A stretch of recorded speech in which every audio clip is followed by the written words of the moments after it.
हरे कृष्णा। आज 22 जनवरी 2024, वो दिन जिसकी राम भक्तों को बहुत दशकों से प्रतीक्षा रही है।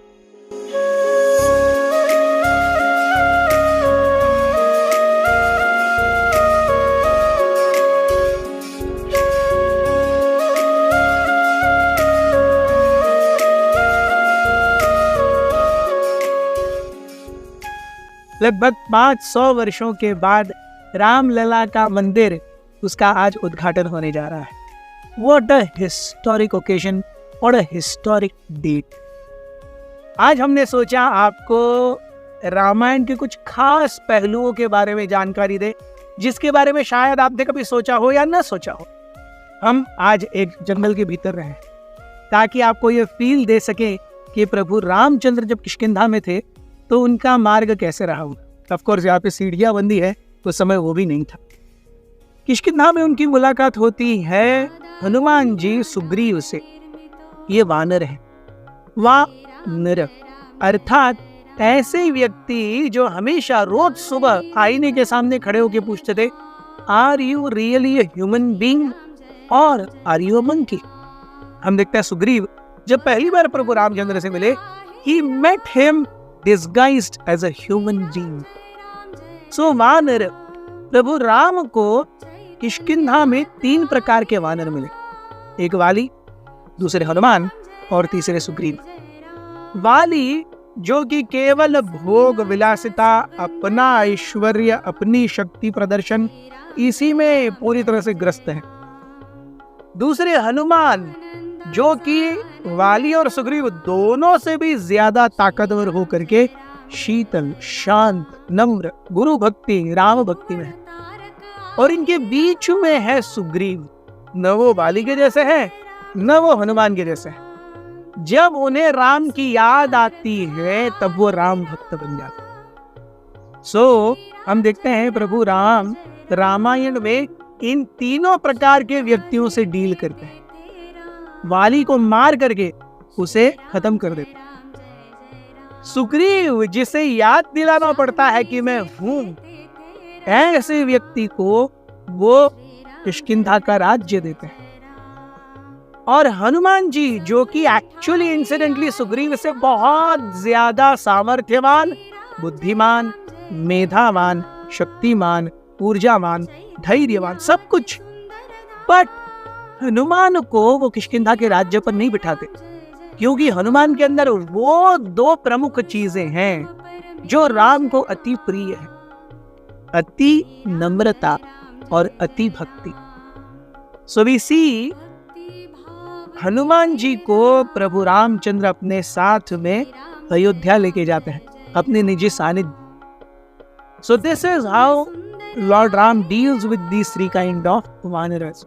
हम देखते हैं उसी प्रकार से अयोध्या है, लंका है और किष्किंधा है। अयोध्या के सारे वासी केवल प्रभु राम के चिंतन में है। जब प्रभु राम को निष्कासित किया गया अयोध्या से, तो सारे अयोध्यावासी तमसा नदी के किनारे तक आए उस रात को प्रभु राम के साथ रहने के लिए, और वो 14 साल तक राम के साथ रहने के लिए भी तैयार। ये है अयोध्या की चेतना। दूसरी है लंका की चेतना। किसी को राम से कुछ लेना देना नहीं है, राम स्वयं आए हैं फिर भी उनके साथ युद्ध करने के लिए।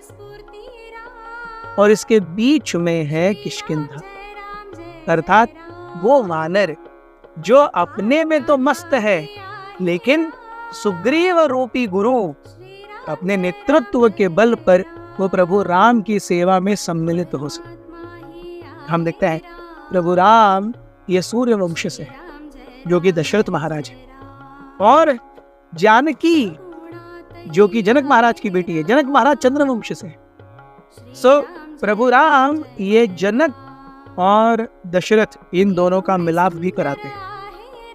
वेरी इंसिडेंटली राम और सीता का जन्म कैसे हुआ, this also very interesting.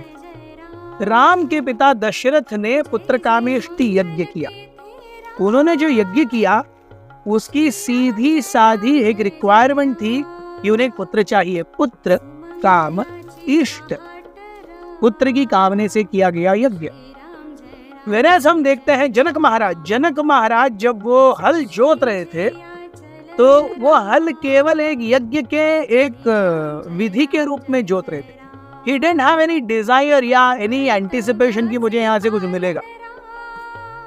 So Janak Maharaj represents निष्काम भक्ति या निष्काम कर्म. दशरथ महाराज represents सकाम कर्म, पुत्र कामेष्टि. तो प्रभु राम इस निष्काम कर्म और सकाम कर्म को भी जोड़ते हैं. इस प्रकार से हम देखते हैं वेरी राइटली प्रभु राम ने सेतुबंध बनाने के लिए अयोध्या के सेना है उसका उपयोग नहीं किया.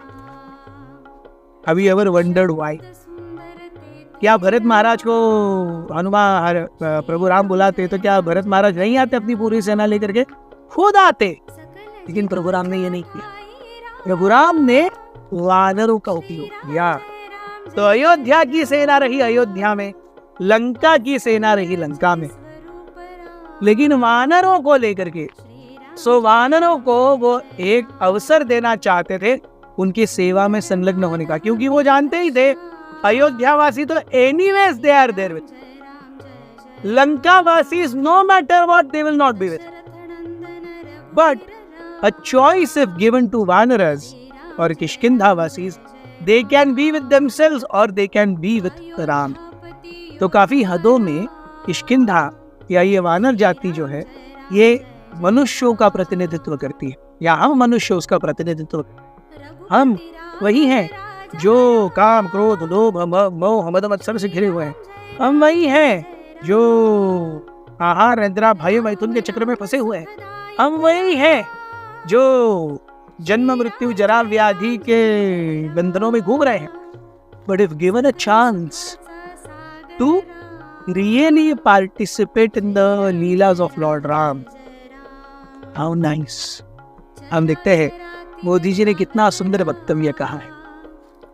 हम आपको ये वक्तव्य सुना रहे हैं. मैं भावुक हूं, भाव विह्वल हूं. मैं पहली बार जीवन में इस तरह के मनोभाव से गुजर रहा हूँ. श्री रामचंद्र कृपालु भज मन धारण भव भय दारुणम्. मैं एक अलग ही भाव भक्ति की अनुभूति कर रहा हूँ. मेरे अंतर मन की ये भाव यात्रा मेरे लिए अभिव्यक्ति का नहीं, अनुभूति का अवसर है. चाहते हुए भी मैं इसकी गहनता, व्यापकता और तीव्रता को शब्दों में बांध नहीं पा रहा हूँ. श्री राम, श्री राम. आप भी भली भांति मेरी स्थिति समझ सकते हैं. जिस स्वप्न को अनेकों पीढ़ियों ने वर्षों तक एक संकल्प की तरह अपने हृदय में जिया, मुझे उसकी सिद्धि के समय उपस्थित होने का सौभाग्य मिला है. प्रभु ने मुझे सभी भारतवासियों का प्रतिनिधित्व करने का निमित्त बनाया है. निमित्त मात्रम भव सव्यसाचिन. तो हम देखते हैं ये अगर चेतना भारत के हर देशवासी के हृदय में है कि आज का ये दिन एक ऐतिहासिक क्षण का अनुभव करने का मुझे अवसर मिल रहा है.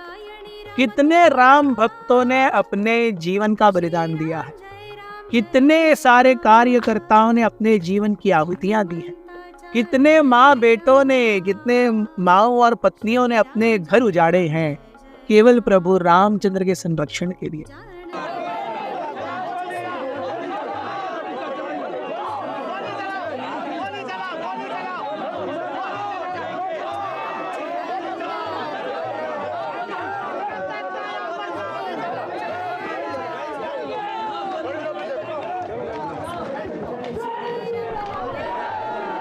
और आज का ये दिन उन सारे सपनों का, उन सारी आकांक्षाओं का पूरक है. आइए प्रभु रामचंद्र की सेवा में अपने जीवन को समर्पित करें.